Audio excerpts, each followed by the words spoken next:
498A का case जब पत्नी पति और उसके परिवार वालों के अगेंस्ट डालती है और उस केस में वो प्रेजेंट नहीं होती है, तब कोर्ट क्या करती है।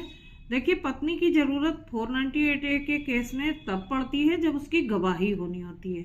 तो सबसे पहले तो कोर्ट उसे नोटिस करती है, और अगर वो नोटिस में नहीं आती है तो फिर थ्रू आईओ उसको नोटिस दी जाती है।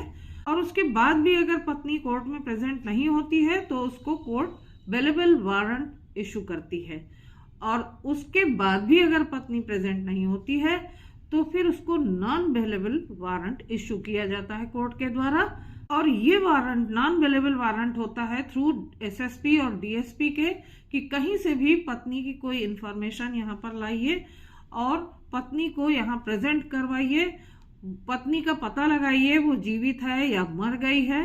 कोई भी उसके रिगार्डिंग जो इंफॉर्मेशन हो वो कोर्ट को पहुंचनी चाहिए। और अगर इस पर ये रिपोर्ट आती है कि पत्नी का कोई पता ठिकाना नहीं मिल रहा है, वो नहीं मिल रही है, तो ऐसे में कोर्ट उसकी एविडेंस को क्लोज कर देती है और पति को बाइज्जत बरी कर देती है, इक्विटल कर देती है।